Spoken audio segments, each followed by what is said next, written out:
This episode is brought to you in part by Mark Cycling. Mark Cycling offers really high quality bar tape at an affordable price. Both Nick and I have been using the Tacky and Peak bar tapes for quite some time and are really impressed with the quality. For years, we've been trying to find a quality bar tape. We've tried Supercaz, the stuff at the local Trek shop, and a few other brands that we found on Amazon. But for the quality and the cost, Mark Cycling has it. Now, they haven't paid us to do this ad, they merely sent us bar tape. And this is our own opinion. So when you find yourself needing to rewrap your bars, we recommend giving Mark Cycling a try.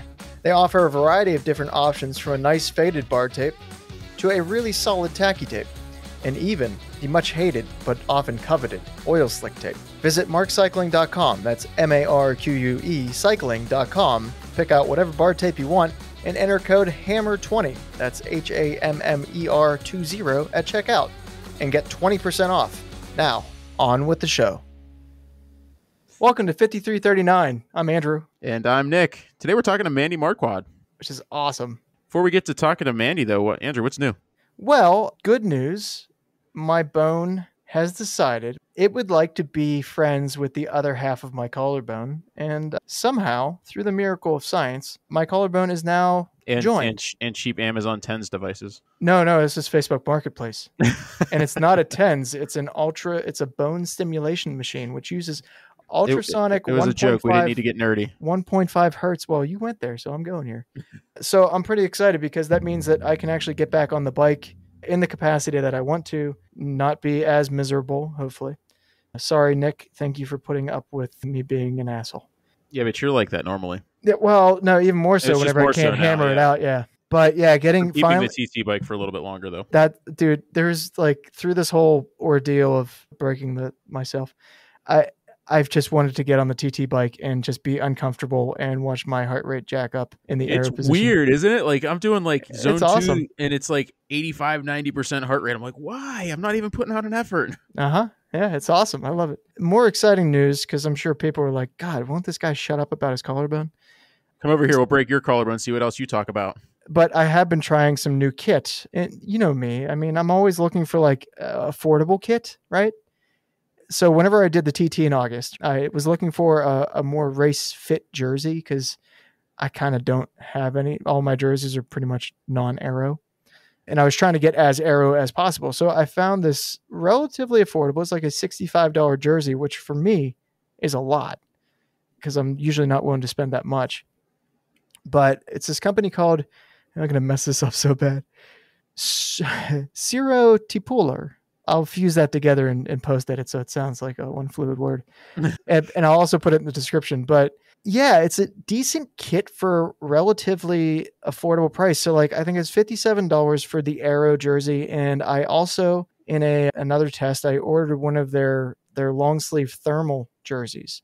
Now that it's getting a little bit cooler, I'm always looking for a way to maximize my body temp, but not ultimately overheat myself.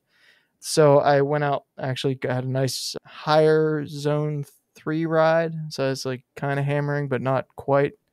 In one of their newer thermal jerseys. Dude, I'm impressed. Like it cut the wind in the sleeves, which for a jersey is pretty nice, but it's not like the crap Amazon kit that I usually buy with coconut rampano. I don't know how it's pronounced, but I don't know. We both have jerseys. Yeah. I mean, it's not that like boxy feel. It's a little bit more, again, racy fit. I will say that this one is cut a little bit shorter, which is weird, but I wear bibs, so it's not that big of a deal. Plus you're hunched over, so it doesn't really matter. I mean, between that race aero jersey and this new thermal jersey, I kind of dig it. Like the good quality material, really high quality zipper, which is usually what cheap jerseys skimp out on. One of the things they cheap out on, yeah. If you're not built like a box, it's going to fit you pretty well, which is most humans, right? Yeah, I don't know, really impressed. I mean, I'll put a link in the description below so everybody can check it out. But yet they don't have too many options in terms of coloration and things like that. But if you're a basic cyclist like myself and enjoy a nice black jersey with, 1 or 2 stripes on it, it's pretty cool. But what have you been up to aside from jacking your heart rate up by going into the aero position? Unfortunately, spending more time indoors, shorter days and shorter days in wet weather have Yeah, it's really been crap lately, hasn't it? Yeah, so spending more time indoors. I started to spend some more time on the TT bike, which was interesting. I did our group ride on Zwift on Monday on it, and man, is it weird to like not push out power but have your heart rate go through the roof. Dude, I was watching your heart rate and laughing my ass off. Oh, you were clicking over to me? Yeah, because I was like, while I was being torched by all the other people in the Zwift group ride, which happens every Monday at 8 p.m. Eastern American Standard Time, or American Daylight. Anyhow, I clicked on you because I was like, there's no way I'm keeping up with this main group. Like, I'm just done. And I'm watching your heart rate, and it is like climbing and climbing and climbing and climbing. And I was like, what is he doing over there? Like, I didn't even know. But then I remembered you were on the TT bike. So I spent like the first 25 minutes in the aero position, and then my heart rate never came below like 85% the rest of the ride, even when I was sitting completely upright. So you spent the next couple minutes on the bull bars, I guess? Yeah, or actually I was using the elbow rest as this. I'm not gonna lie, I've done that. It's effective. Yeah. So I got to spend some more time with the TT bike and get my heart rate accustomed to the position, so I can actually put out some efforts on it. And for those that don't know, that's actually common. Whenever you're in the aero position, you're compressing your chest cavity, so it is normal for your heart rate to go sky high. Yeah, you're stressing your body differently because you're expecting your pedal stroke changes, your hip impingement and hip angles change. Like there's a lot of nerdy things that go on that your body's making an adjustment to. Basically, your body does this. I'm gonna move the mic away. Normal road position, your body's like, oh, cool. TT aero position. No. So yeah, that's kind of been the extent. I need to ride more. I can tell my mental state needs a little bit of a boost, and riding always does that for me. I know it does for you too. I wasn't going to say anything, but you've been mopey, crabby, a little bit, yeah. So yeah, unfortunately, not that much to talk about between this episode and the last episode because, like I said, I've been indoors and riding on Zwift more. But we do have more questions, which is.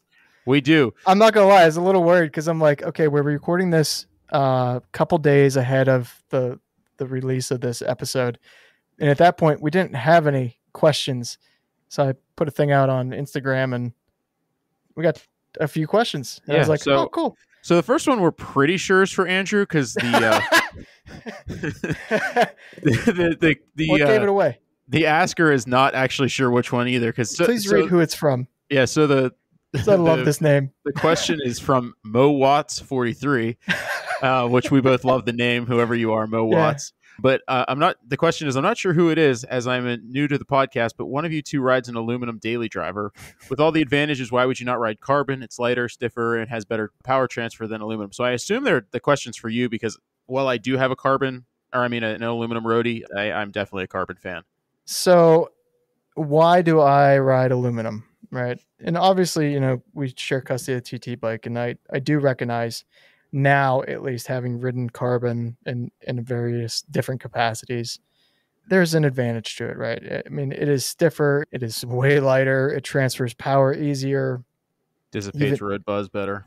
Yeah, a little bit. But why do I like aluminum? Well, first and foremost, if you crash, you can generally repair your stuff.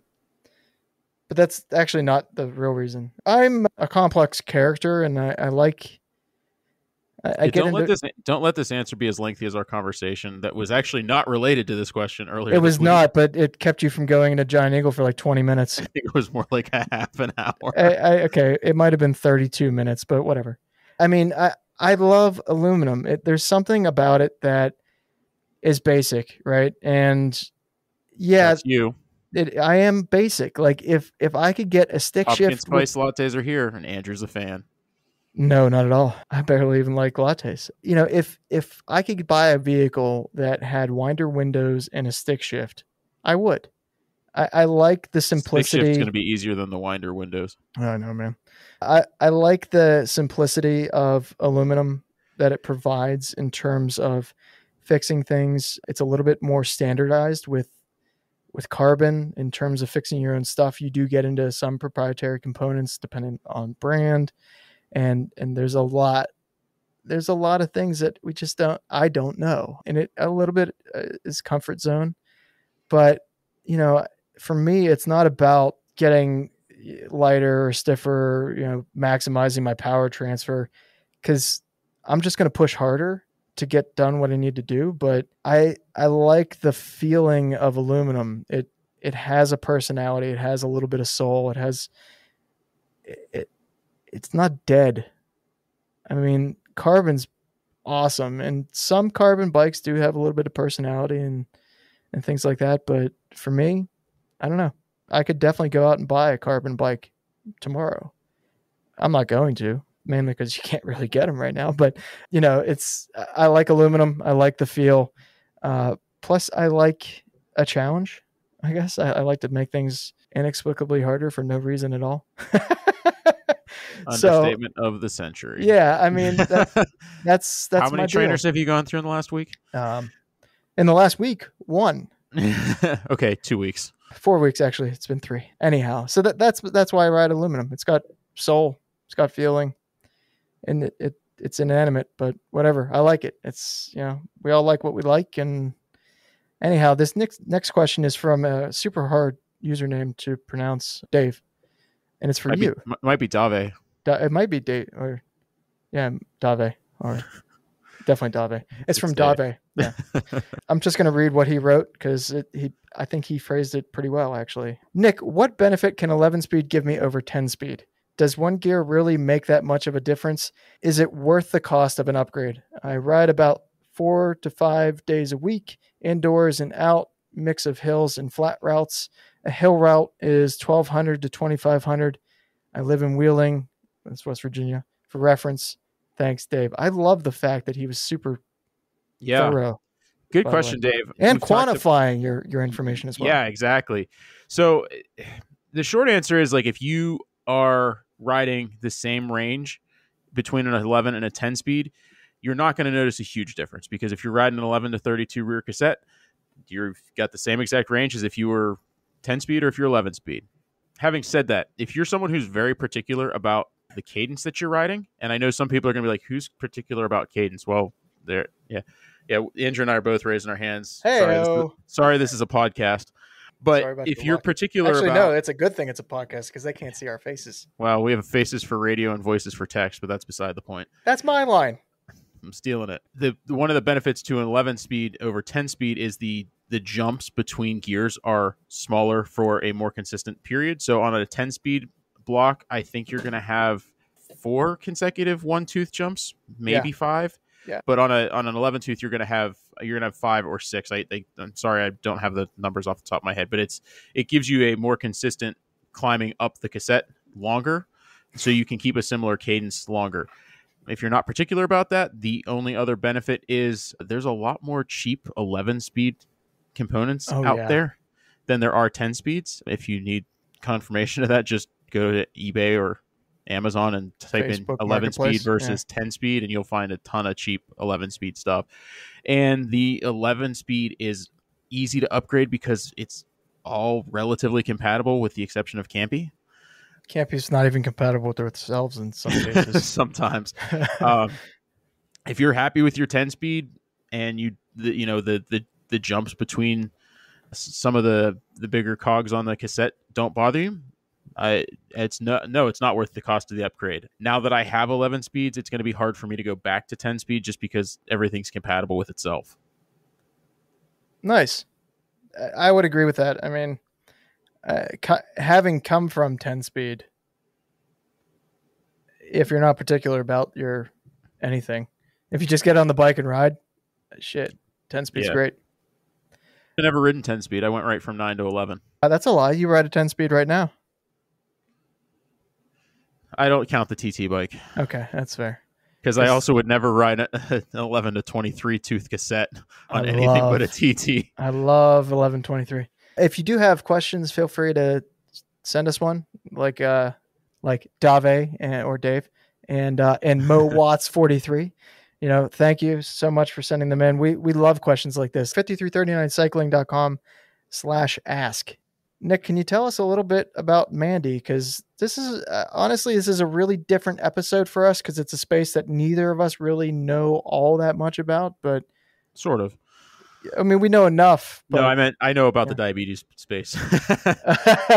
Yeah. Mandy learned to love riding a bicycle at the age of 10 at the Brian Piccolo Velodrome near her home in South Florida. A little less than a year later, Mandy won 3 medals in cycling, including 2 gold medals in the criterium and the time trial at the 2003 U.S. Junior Women's 10 to 12 Road National Championships. Early in high school, she then moved back to Germany to live with her father, continuing to compete in many endurance road and track cycling events. It was during this time that she was diagnosed with type 1 diabetes. After completing her senior year of high school in Florida, she balanced studies and cycling at Penn State Lehigh Valley. It was during college in 2012, at the age of 21, that she moved her cycling focus to track and sprint disciplines. Mandy resides in Allentown, Pennsylvania, and is currently a full-time professional cyclist for Team Novo Nordisk, the world's first all-diabetes professional cycling team. As part of the U.S.A. cycling national team, she's raced internationally at the Pan American Championships, U.C.I. World Cups, and U.C.I. World Championships. She's a 22-time U.S. national champion, and Mandy holds 3 U.S. national track records in the women's standing 500-meter TT, the 1-kilometer TT, and the team sprint. I mean, that's mind-blowing. Insane. Mandy graduated from Penn State University in 2014 and is currently pursuing her MBA with Penn State's Smeal College of Business. She's an active ambassador for many organizations, including True Sport, the Taylor Houghton Foundation, and St. Luke's University Health Network in Allentown, Pennsylvania. Mandy is passionate about being a role model for children worldwide, as well as anyone affected by diabetes. So she likes Wilford Brimley. I got it out of the way. I had to get it out of the way. I have diabetes. Diabetes. For someone you can't beat, here's Mandy Marquardt.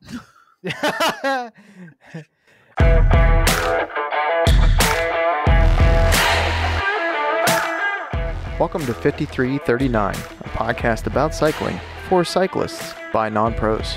Let's get to it.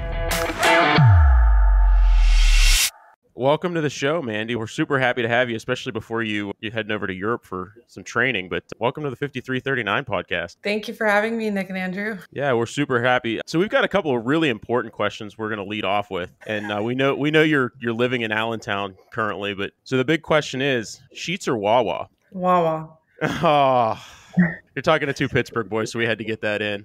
But but the other important question we had was, who's your dog? I see you've posted many pictures with her on your website, and who is she? Yeah, my fiance and I, we actually have 4 animals. So, but yeah, she's definitely my buddy. I force her to cuddle with me, but no, she loves it. Her name's Ruby. She's a 40-pound pit bull, and we also have a 45 to 50-pound small black lab. His name is Rue. And then this is great. We have 2 cats named Kilo. And so Lynx in German means left, and it also obviously means chain links, right? So yeah, cool. Yeah, awesome. I saw one of the interviews you had, and she was on the couch behind you, like rolling around. I'm like, yeah, that's my 2 dogs, because we have 2 pitty mixes as well, and you know they're the same thing, always a character and always in the way. Always. She's always just, even when I'm sitting here at my computer in school or doing anything, she's always nudging me. She's always for sure. For sure. My 2, like my office desk is set up down there when I work from home, and like they'll just come in, and my female will start whining, Shirley, and then Hank comes up and he starts pawing at me, and he actually hurts when he paws at you. So I get it. They're so needy, but I wouldn't be at home without them. Yeah, it's the hard part about traveling. For sure. And then my wife and I've had that conversation quite a bit, because she's a cyclist too. And, you know, it's hard to go on like all day things when you've got the dogs sitting at home, not being able to go out and do their thing. So yeah, that's certainly a challenge. But again, we appreciate you coming on the show. And I know for me personally, I wanted to thank you for all the work you do for the younger diabetics in the world. It's, you know, it's really important to see, you know, everything that Team Novo Nordisk is doing to just spread the message and awareness of it. And also that someone to look up to as, you know, younger diabetics. I know the first person I met that was a type 1 diabetic when I was diagnosed was a Pittsburgh Penguin named Toby Peterson. And that was the first person that I had really met. And it changed a lot of what I thought was possible and things with diabetes. So I first off wanted to thank you for everything that you guys are doing. Thank you. I appreciate that. And it's awesome to have a fellow type 1. Sorry you're outnumbered here. But yeah, I was joking with Andrew. Because I ride with Team Type 1 on Zwift a lot, and there's obviously a mix of Type 1s and family of Type 1s. And, when we're in the race gates, everyone's always like, oh, how's sugars? How's sugars? And one of the guys on my team is not. He's like, I don't know how to answer that question. But at least he knows what you guys are talking about. His daughter's Type 1, so he gets it. But he's like awkward silence.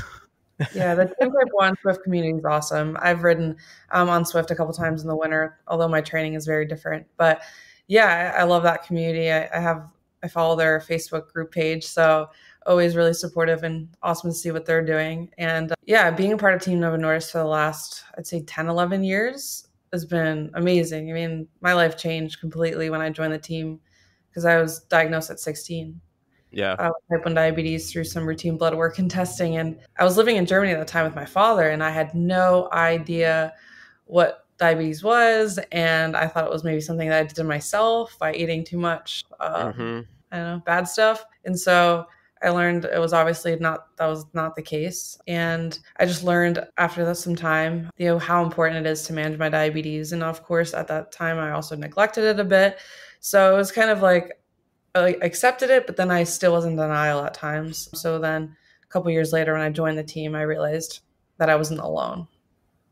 Yeah. And I think that's one of the really important things about what Phil has done with Team Novo Nordisk is showing that you're not alone. Because I mean, it was fairly taboo when I got diagnosed. I was 12 when I got diagnosed, and there was one other girl in my school, and until I had met Toby, I didn't know any other Type 1s. And so it was certainly an isolating feeling. But now, joining Team Type 1 on Zwift, the community's amazing and such a resource of knowledge on how to do anything to improve your control. And I just think that's really, really important for something that can be very isolating. Yeah, absolutely. When I joined, I barely talked about my Type 1 diabetes diagnosis. So we had to do some media training, obviously too, being careful with what we said, how we said it. We're not medical, we're not medical specialists, we're not doctors. We're just sharing our inspiration, our story. So yeah, being able to talk about that was really hard at first. I remember being at team camp and being put on the spot to do that. And I just remember crying and leaving and crying, calling my mom and saying, I don't know if I could do this.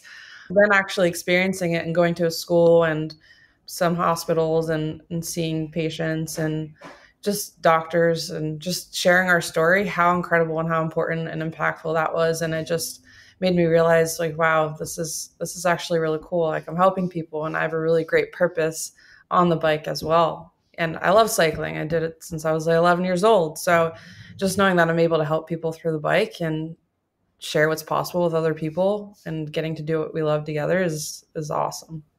Yeah. Andrew and I have a couple of causes that we use the bike to kind of either spread awareness or raise money for. And one's obviously the diabetes community, but it's amazing the tool that the bike can be to spread your message, whatever that message is. I mean, we did a charity event out in Columbus earlier this year, and it was smaller because of COVID, but there were still 6,000 riders in the event. And it was just really cool to see what you can do because you ride a bike.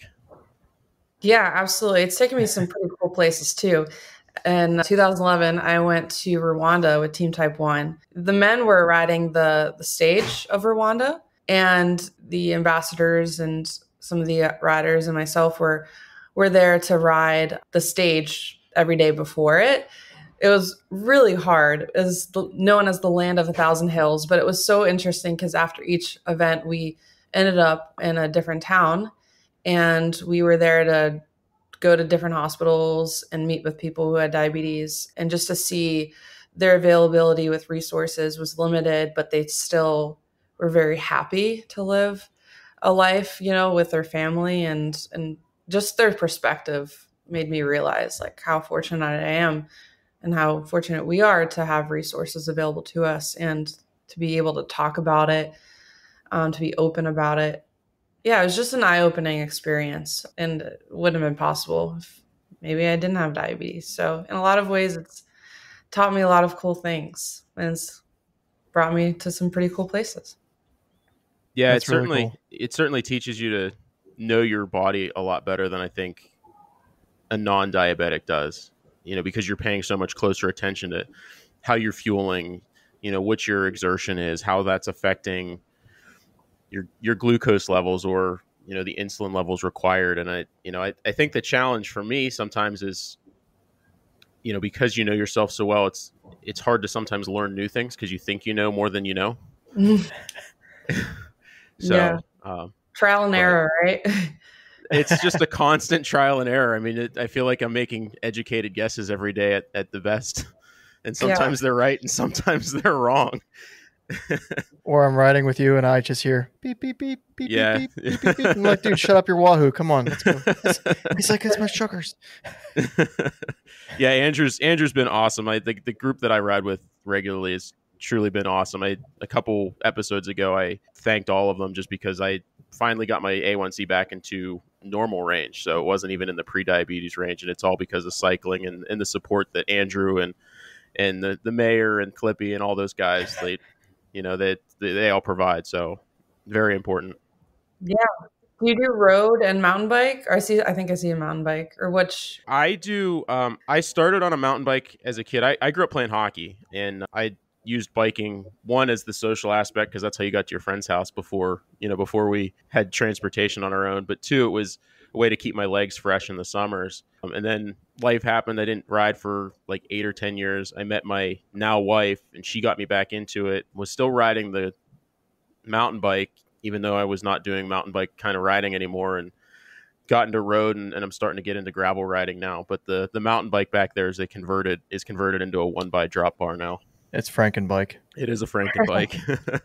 What kind of bikes do you both have? So I have a Le Mans 2006, and that's literally just the frame is the only original part on it at this point. I kind of rebuilt it up, and it's basically a frame aside, everything else is carbon. And then I also have a Kona Hanzo DL, I think. I don't know. It's a mountain bike, so I just actually haven't ridden it yet. Nick and I also share custody of a time trial bike because it was too cheap to pass up. Yeah. My stable's kind of simple in some ways. Yeah, I have all the bikes behind me aren't mine. My wife's bike's on the wall, but I have a Trek Domani. I have a Fort, which was a gifted frame that I built up, and it's turned into my favorite frame. And then I have a Ribble gravel bike. Oh yeah, I know that bike because of Ashton Lambie. He always posts about gravel racing. What are you riding these days? So I'm a track sprint cyclist. So I just race on the velodrome. As a sprinter, my races are pretty short and I spend a lot of time in the gym. But when I'm not, I go for some recovery or zone 2 rides with my Colnago. On the track, I actually race a BT. It's an Australian frame, full carbon. Yeah, it's on it with a 160 stem. Yeah, pretty aerodynamic. They're both great bikes, and I'm excited to get back on the velodrome. I leave to Poland on Thursday. Actually, I'll be training out there with the Polish national team and one of their riders, Rudik. He's on the Team Novo Nordisk team. He also has type 1 diabetes. Is he a sprinter as well? He is. So we're both sprinters. So it's pretty cool. And then from there, we go to the World Championships in France. Very cool. So you said you're mainly track cycling, but so it's not as popular in the States, but as we don't have too many velodromes, as you definitely know, how did you kind of get into that side of cycling? So I grew up in Florida. My dad is German, and he was very familiar with a velodrome, knowing that they're all over in Europe. He was running with me when I was younger. I got into swimming too when I was younger, and I really wanted to try a triathlon. So he wanted me to learn how to ride safely and competitively. So he Googled a velodrome, and it was pretty much 20 minutes from our home in Cooper City, Florida. Okay. We lived in Plantation, Florida, Fort Lauderdale area. And it was just a great place for me to, sorry, my dog is in the back. It's as organic as it can be. But yeah, that's my pit bull being crazy. But so it was just a great experience to be able to learn how to ride safely on a track at 11 years old and then get on the road. And my dad would follow me with his car and I would join group rides. So it was really great. That's really cool. Yeah, and I really wanted to learn how to race also internationally and competitively there. So when my parents I had separated when I was 14. I decided I wanted to move back to Germany to live with my father. And he thought that was a crazy idea, but he made it happen. And yeah, I got to race there for a while and experience that culture, and definitely gave me a lot of really great experiences. Now, as a younger track racer, do you kind of do everything when you're younger before you find your specialty, right?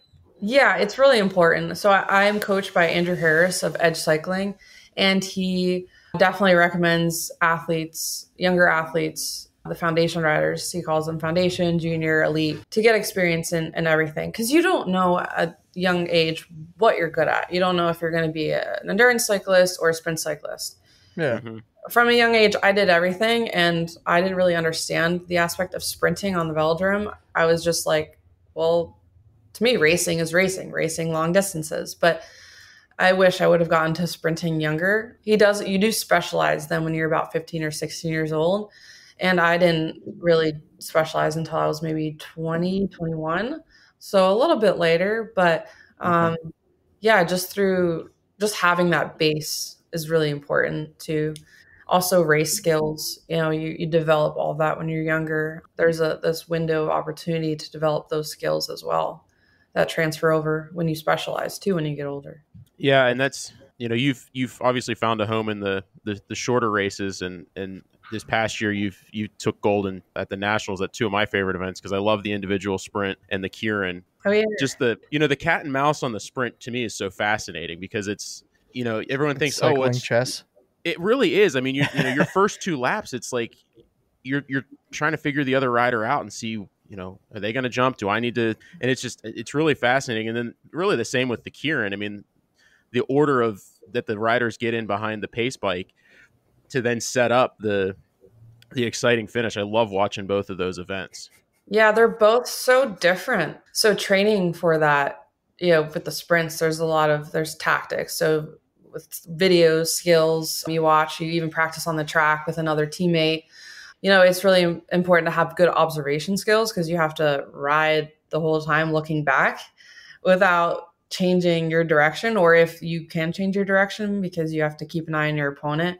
There's a lot of awareness that you have to have with you and your bike and also the other rider. That's the sprint is definitely, I think, the most where you'll see the most skilled and fastest rider because it's just one-on-one. You're not getting a lot of opportunity for drafting. You're also needing to use the banking to your advantage and knowing your strengths and your weaknesses versus also your opponents. So there's just a lot more.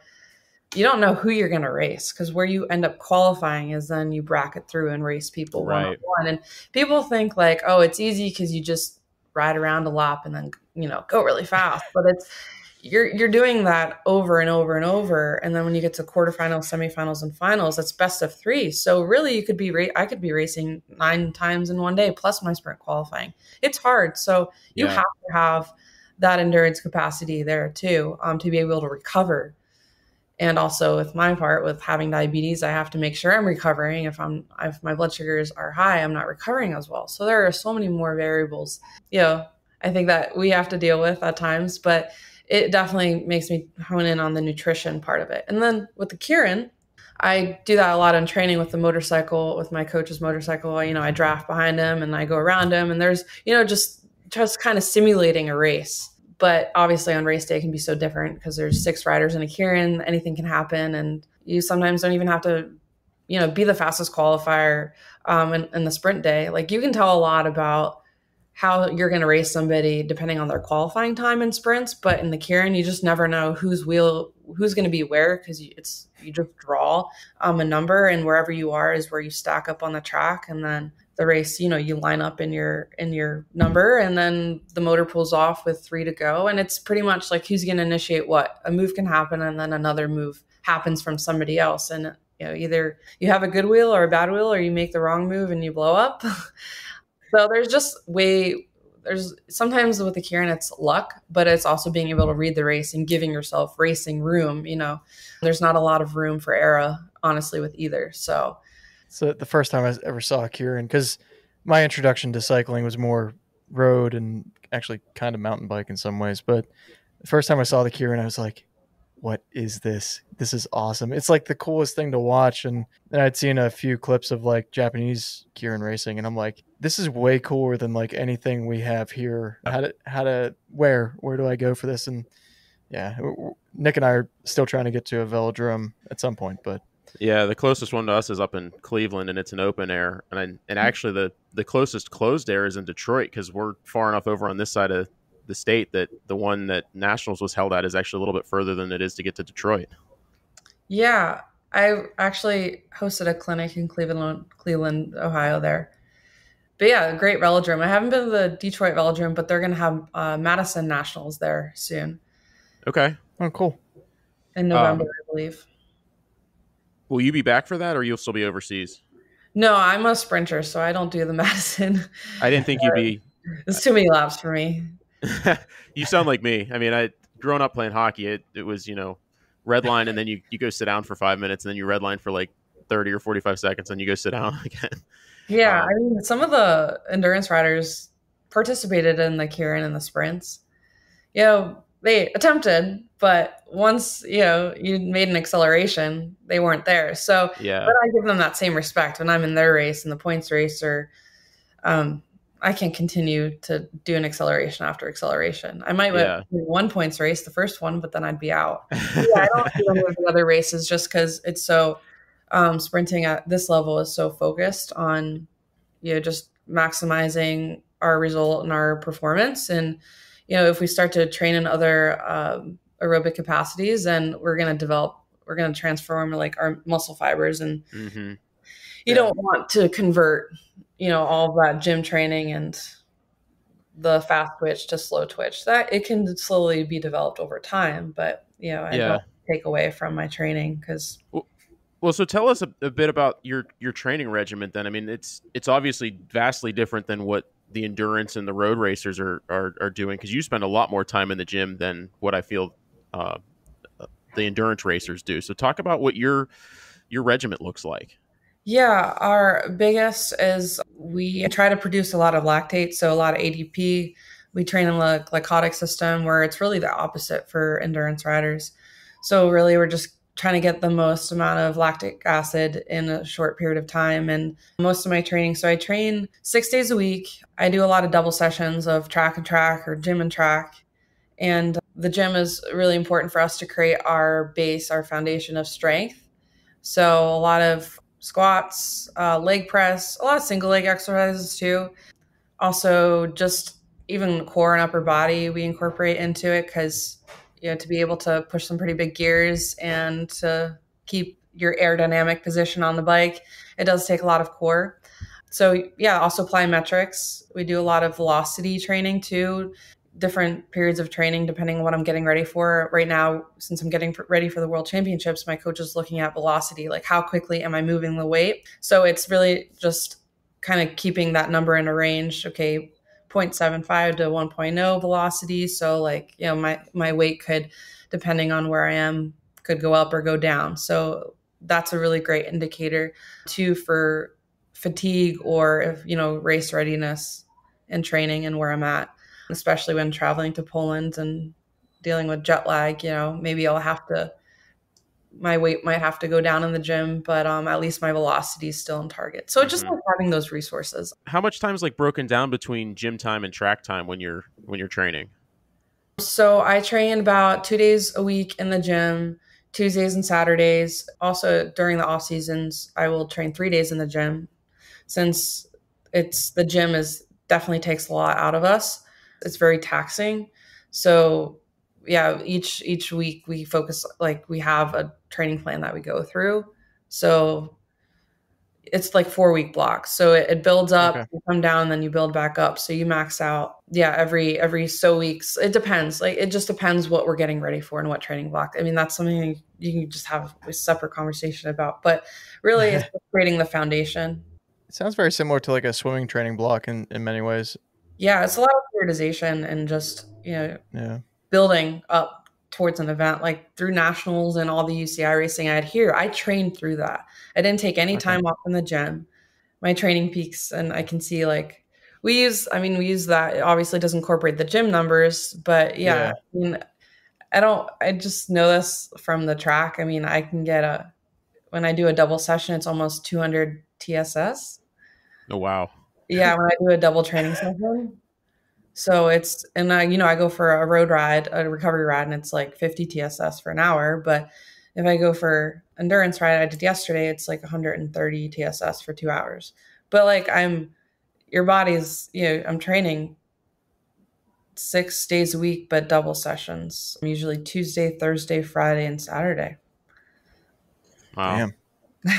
Yeah. Impressive. The only time I have off is Sunday, which I really usually enjoy, and Mondays is my recovery ride. Well, thank you for talking to us on a Sunday. Yeah, we appreciate that. It doesn't feel like off because I had school, but no, physically I'm off. Mentally, I'm still here. Yeah. So obviously, like through those training blocks, there's going to be like natural kind of lows and highs mentally. Is there anything that you use to kind of keep motivation going? Do you rely on music for some of the training to keep you hyped up, or how do you handle that? Yeah, I went on my ride yesterday, and it was a combination of music and a podcast, or obviously listening to my lessons too from school. Some recording from my professor, if I miss something in a lesson or I want to. So it gives me a time to reflect and think, but mainly I'm training with people all the time. So those road rides gives me the time to just decompress a bit also.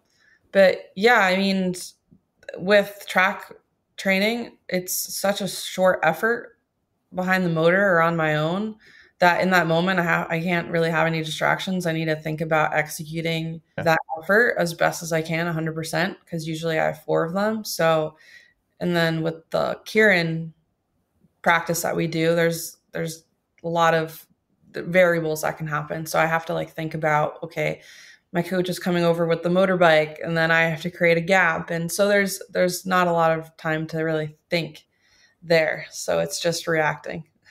It's the complete opposite of road riding, where you have all the time in the world in some respects to think. It's true. Yeah. So it's mentally, it's physically demanding, but also mentally, because, going through the gym 4 accelerations that are 15 to 20 seconds at 100%, just you're looking at peak power. You're looking at, a lot of factors too. So my coach is asking me, okay, what was your peak power? What was your cadence on that acceleration? And then I'm also changing my gears in between that, because it's a fixed gear bike. Yeah. So you brought it up. Talk to us a little bit about that, because I know a lot of our listeners are really road and gravel focused, but how do you determine the gearing on your bike? I mean, obviously it's partly track dependent, but it's partially condition dependent. So talk a little bit about that decision-making process. Yeah. So usually a warm-up gear is an 81-inch gear, which is a 49/16. So I don't know, are you guys more familiar with when I say 81, or better that I say 49/16? I mean, Nick and I probably we both can kind of interchange. Yeah. Track cycling is not something we've spent a ton of time on the show, and I'm fascinated by it. I was, even before I got really heavily into cycling, I always thought track cycling was pretty cool. This is just some of the things I've never been exposed to that I'm curious about, that I'm sure our listeners are going to be interested in too. So what I grew up on was a 333 outdoor cement track, and this is exactly what I'm on right now today too, here in Trexlertown. But when I travel internationally and compete internationally, I'm on a 250 meter indoor wooden track. So speeds are going to be higher. So that, because there's the tighter turns and it's just a smaller track, the speeds are, like I said, higher. But on an outdoor track, you're going to have to put down way more power. You're not going to get the help from the banking, so to say. So yeah, you definitely, gear selection is important there. I'd say for mass start, a lot of the riders probably ride between 95 and 110-inch gear, maybe. As sprinters, we go anywhere from a 110 to, I say for the women, a 110 to 125. And then for the men, yeah, the Dutch and the Brits, and I'd say most of them are on a 120 to 140 for their qualification. And then the Kieran too is, it's just ramping it up. So it also depends who you're racing against, so that you make your selection stay based on that. But yeah, they're definitely a lot. To be able to push those big gears, you have to have the strength. So in the gym that is created, so I'd say it's not as, there's definitely a difference with sprint and endurance, but I think both are exciting. It just depends what you enjoy doing the most. Yeah, for sure. That's super cool. Yeah, my first experience with really measuring gears in inches was I entered a TT this summer, and it was the first time I'd done a time trial event, and I was like reading the rules and regulations, just trying to understand it, so I didn't do anything that was too stupid. Not that I would ever do that, but I saw one of the limitations was I forget like how many inches, but they capped it at a certain number for fixed gearing bikes if somebody was using that. And I was like, okay. And I go and look it up online. I'm like, dear God, that's a huge like front tooth or front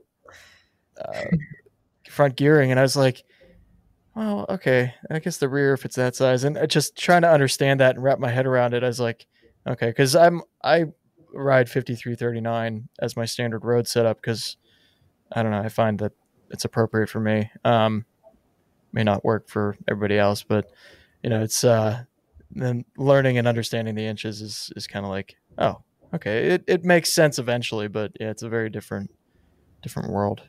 Yeah, on the track, they're my biggest chain ring that I use, because I use 332 on the track because it's lighter and it's just quieter. And most people use 332 or 1/8 pitch. So yeah, I just prefer 332. I use Kopstein. It's a German company. So the biggest plate that I use is a 58, but most are using between also 55 to 65. Okay. Now, super nerdy question for you. When you're working with the gearing ratios, how much time do you spend like in the wind tunnel actually figuring out the balance between the gear ratio and the drag caused by the bigger chain ring? Yeah, so I unfortunately have never been in a wind tunnel. Just haven't been able to have that opportunity. I'd say a lot of it probably is resources, because most countries, I just saw the French, are in the wind tunnel. Right. So definitely envy that sometimes, some of the resources that are available to other countries. But Zip should let you guys in. I was going to say there's a decent one in Indianapolis that they should partner with you guys on. Yeah, I mean, well, our coach Aaron Hartwell, the new sprint coach for the sprint program, he lives in Indianapolis. So maybe there's something that we can do there. It'd be great. I've been working a little bit on my aerodynamics and position and stuff. My coach has a setup too, where he can look at frontal drag. Mm-hmm. So I was able to kind of make sure that, okay, like this, I want this longer stem because it gets me a little bit lower, and then my arms are at 90 degrees. So when you're going that quick, I think it was like he had measured it with the longer stem, it was at 68 k an hour, you're saving 70 watts. So that's pretty significant. It is. Yeah, that's significant. Yeah. So yeah, looking at all that. But as far as your question with the chain ring, Kopstein, the company, did some of that testing, because I asked them, like, do you think I should go bigger? Because obviously bigger chain ring, less friction, but two, the 332 is so much lighter, and the chain ring is, my biggest is going to be a 58. But yeah, I don't race on the bigger chain rings because of their study and their feedback. And yeah, I mean, that's such an interesting optimization problem to me, because obviously if the smaller the ring size is, the less optimal they are as they go around the cogs. But then if you go bigger, you're losing some of the aero efficiencies. So it's like finding that perfect balance of all these different factors. I mean, I studied engineering, and I'm in the financial business, so the number side of that really fascinates me. Yeah, no, definitely. And this is kind of a question that's going to benefit Andrew a bit too. Like, we've been talking about training and nutrition and things, but talk about how your training as a type 1 and your nutrition as a type 1 is different than your competitors that do have that fully functional pancreas. Right. Yeah. I would say that with nutrition, there isn't such a big difference. I think we're definitely more aware of how what we eat affects our blood sugar, because we're able to see it in real time, which is really helpful. I've been able to also have a lower A1C because of being able to have a continuous glucose monitor and being able It's such to. a lifesaver, isn't it? It is. It's like an SRM for your body or It power. really is. I've never thought of it that way, but it totally is. It is because, right, like every elevation or anything that you do different eating wise, it's going to affect your blood sugar. So same thing, right, as a power meter. I love using that analogy because it's relatable in this way. Yeah, I totally understand it now, to be honest with you. Whenever you said that, I was like, oh, okay, I get it now. Okay, cool. So Yeah, that's a great analogy. Yeah, thank you. What we eat, so a change in elevation affects your power. Yeah, exactly. With nutrition, I mean, I've been able to really see, okay, this affects my blood sugar this way. Just being prepared, traveling and having food with me. I'm always the one that people are like, do you have a snack? I was like, yeah, I have plenty. I'll share with you. Like we're always overly prepared. I'm really laughing because Nick always has the best snacks. Yeah, not always. I had a diabetes is dumb moment last week or 2 weeks ago, I guess it was. I went on a group ride and I was out of my routine because I got to the parking lot late and I forgot my snacks in the car. I was sitting on the back seat. And like, fortunately, it was like this double loop route that we were doing that I was able to just only be like a couple miles from the parking lot, about 15 miles into the ride. So I just peeled off. But I was like, man, diabetes is dumb. My sugars aren't responding the way they should. Like, I really wanted to do this ride, but it would not have been good if I plowed on and did the last like 10 miles with the group. Yeah. When I train, so I'm really fortunate to be partnered with Honey Stinger. I absolutely love them. So yeah, they are really great. I'm a big fan. There's like a whole big bunches of them over there. I know I'm stocked up in my pantry, but literally like love it. Like when I train on the track or on the road, I know exactly if I, eat a waffle or eat the performance juice, what it will do to my blood sugars. So at least there's that consistency of like what I do in training. I have an idea of what will happen in racing. Yep. Although when you race, you're nervous, it can happen. Your adrenaline, goes up, which spikes your cortisol level. There's a few other variables in play that. Yeah. So it's that stress hormone goes up and raises your blood sugar too. So it's like learning how to manage stress and learning to just be prepared with nutrition when traveling. I've traveled years ago to somewhere just, at the beginning of when I started to travel more, and I arrived really late to this race in Puerto Rico. There's nobody really there. There was nothing open, but thankfully I had packed beef jerky, bread, and tuna, and that was my dinner. So you just kind of learn, and you just are prepared when you're living with diabetes. But there's also this performance side to people who aren't, living with diabetes. Now seeing, okay, the performance end of like, oh, managing my blood sugars for performance and health is important as well. It just affects us more drastically, you could say. Right. Yeah. Have you seen more of your competitors using some of the continuous monitors that, I know Phil's obviously involved with Super Sapiens, and, are you starting to see that trickle into the track world as well, or is that still more on the endurance side? I haven't seen it so much in the track world. I've connected a few of my friends from a couple of different countries to try it because they were looking for people to test it. But other than that, yeah, nobody really in the sprint world has consistently been using it. So, but I definitely think it's really helpful. I mean, just even if they're not allowed to use it in competition, say, just in training to see, just fueling correctly after your training. Exactly. I was having a conversation with one of the local bike mechanics after I had gotten my Dexcom set up. I was like, I'm surprised World Tour teams aren't using this, because the information that it gives me is obviously extremely beneficial as a type 1, but I'm like, you could leverage that to be more efficient with your fueling strategies as an endurance athlete, even as a non-type 1. And he's like, no, they'll never do that. And then sure enough, Phil was already in the works. I didn't know it at the time, but Phil was obviously already in the works of the Super Sapiens idea. And now there's a handful of World Tour teams that are using it, obviously not in competition because the U.S.A. made it illegal, but that's part of their prep is knowing what foods to eat and when to eat them and what it's doing to your blood sugars and how that's affecting your performance. Yeah, Phil's done an amazing, incredible job. I mean, with Super Sapiens and also being the title sponsor of the Ironman, the Ironman series, it's incredible to see how fueling is important for performance and just recovery. It's just being more in tune with your body, knowing, how your body responds. I could eat something and it affects my blood sugar differently than yours. So I always say there's not a one size fits all approach to diabetes and nutrition for anybody, but just being consistent with eating. Like I wouldn't say I like meal prep, but like I'll make extra and like have Tupperwares that I make. So at least when I come back from like my ride yesterday, I made sure to eat something, even if it was like 3 or 4 o'clock, because I had gym earlier in that morning too. And I had one of those meals after gym, and then I went for a ride and I had another one of those meals. And then, just so I'm not going so long without a dinner, like between, so I'm just eating more consistently too. And it was like just spaghetti, squash, and zucchini.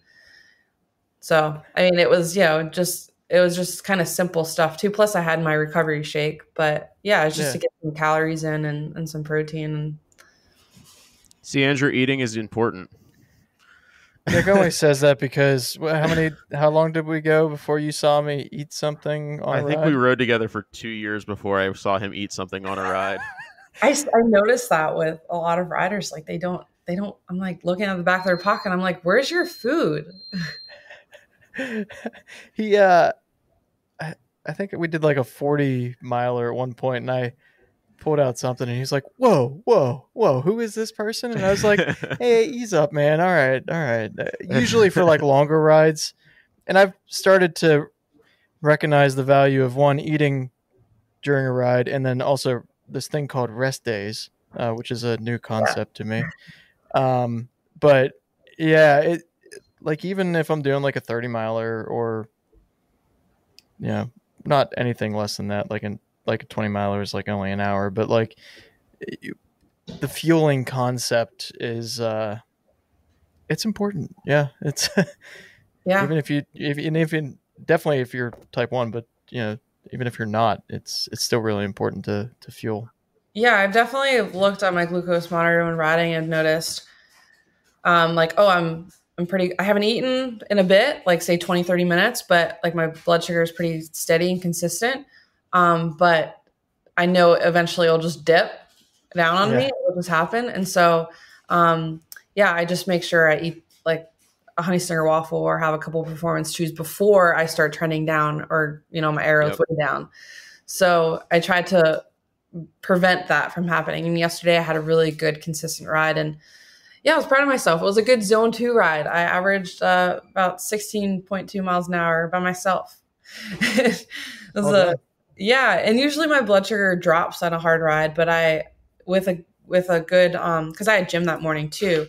So I'm just burning through calories, but I had a really good meal after gym, which really helped me when I went for my ride. So I think really, cause before after gym and then went for a ride, I didn't have that meal that I did before, like something I heated up in the microwave at the gym before I went. I just maybe had like some other quick snacks. And I just found like having a really good adequate meal after gym before my ride helped me be more steady during my ride.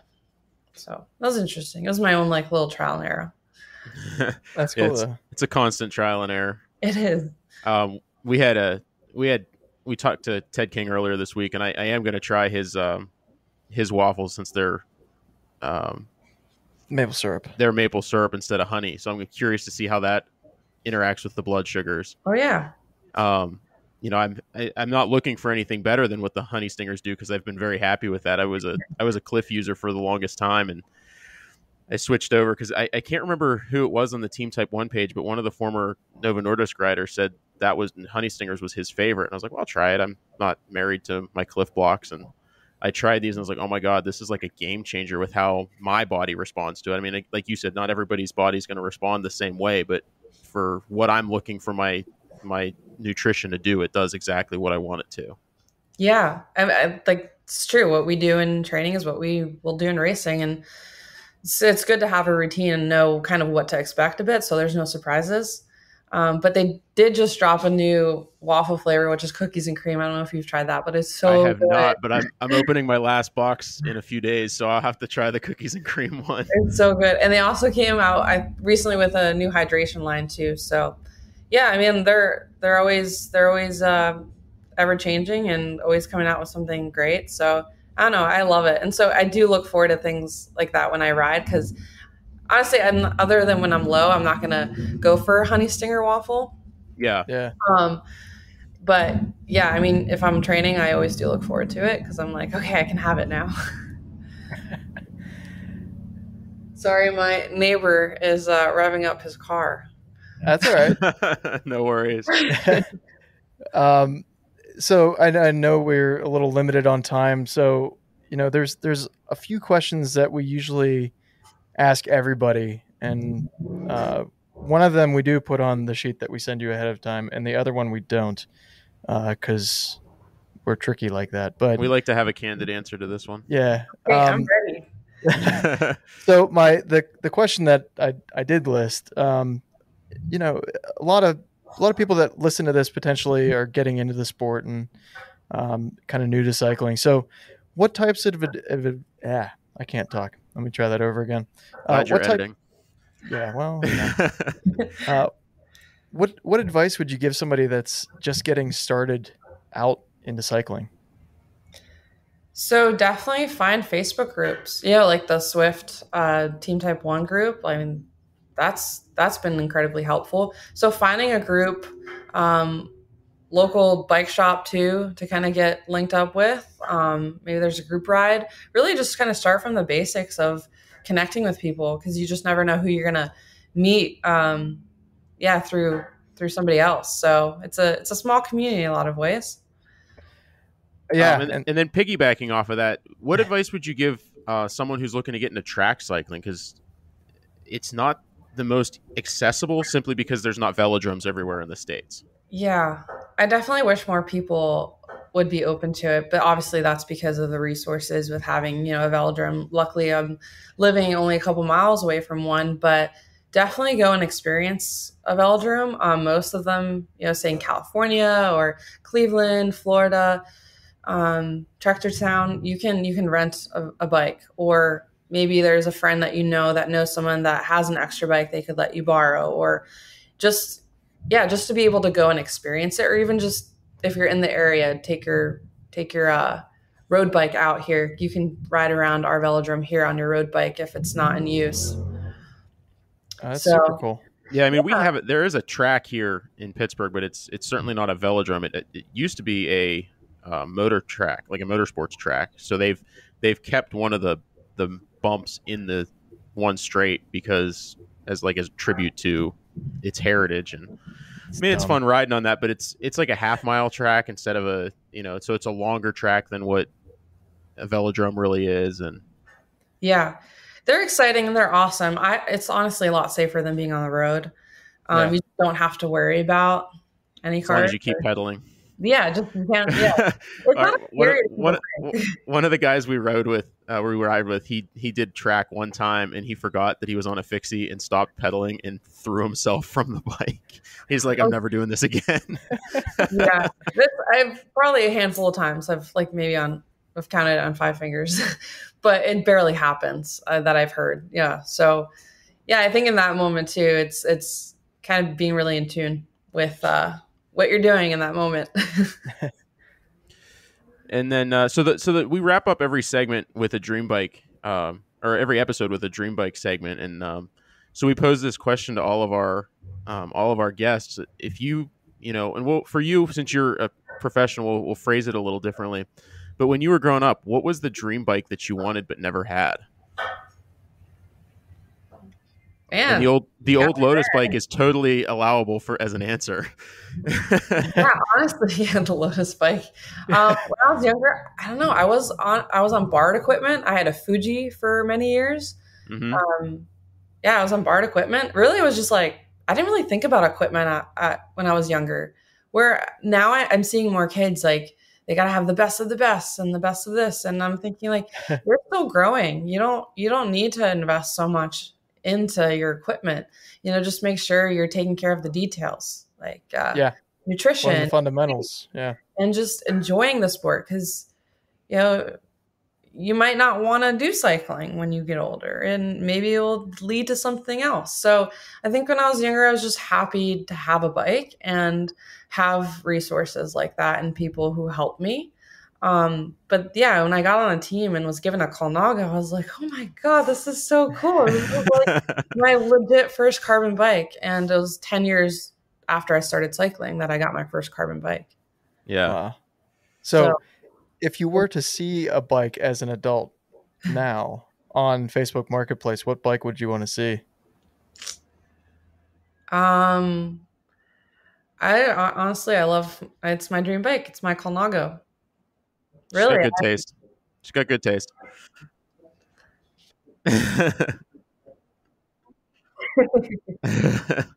Which Colnago are you riding on? So first I had the CLX, but now I have what Colnago is it? I'm like, which one is it? The Concept. That's right. Okay. Yes. Very cool. Concept. So it's sleek and fast. I guess I know my track bikes way better. So I'm on a BT. It's a bicycle technology. It's an Australian frame. It's beautiful.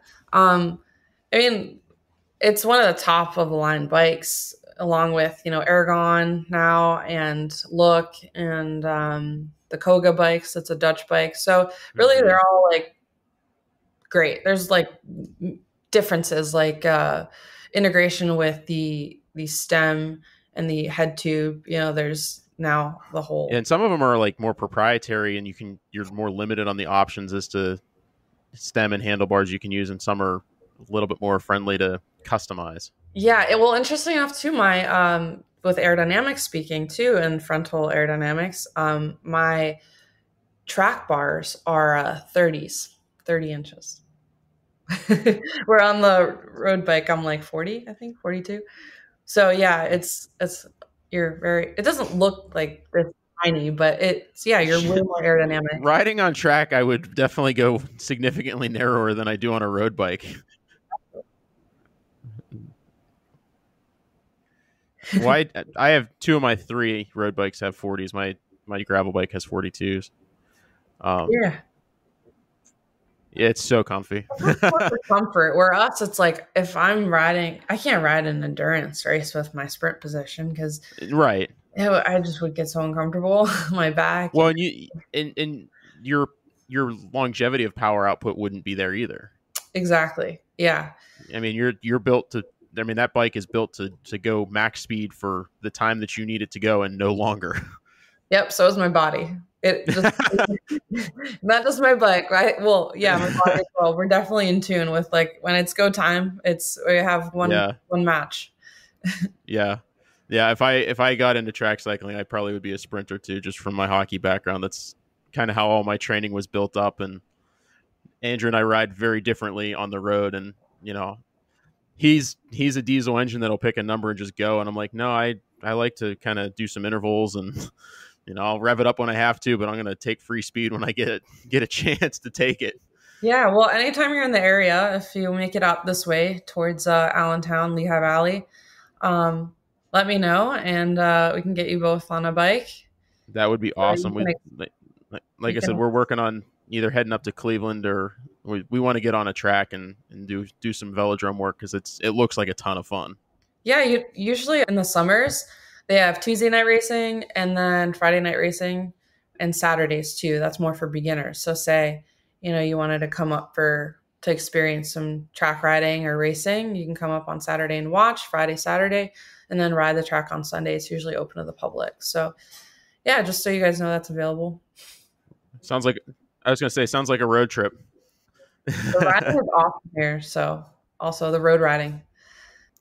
No, not our side so much. Well, Mandy, we appreciate you taking time out of your busy schedule and chatting with us. And again, thanks for everything you guys do at Team Novo Nordisk, and good luck with your trip overseas and at Worlds.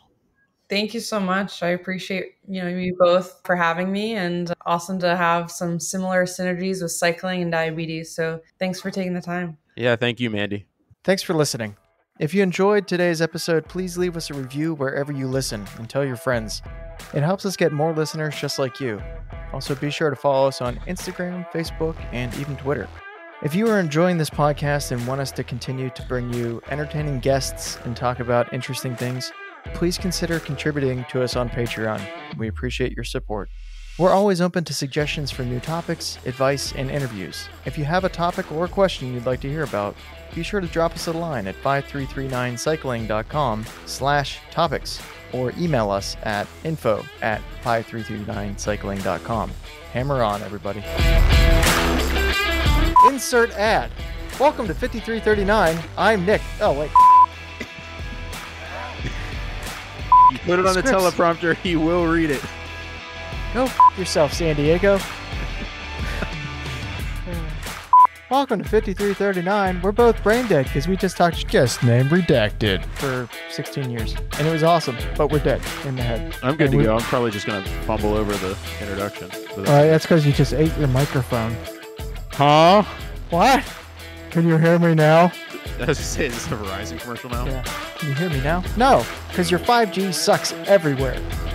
I mean, credit where credit's due. It's terrible consistently across the board. Welcome to 5339. Today we're going to talk about track cycling. We hope you enjoy. Hope you'll come again. Yes. Okay. Are you ready? Okay, let's do this.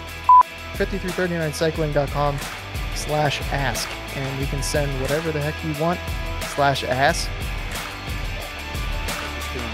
Cordell Stewart thing. Yeah. He turned 49 this week. And no one cared. Except for the fact that I realized that we're all getting old because he's 49. Number 10, you still suck. Anyhow. Longest intro ever. Yeah, I think we do the whole thing again. Yeah. All right. Mandy learned to... Mandy... The... Oh, no, Bronco. Ciao.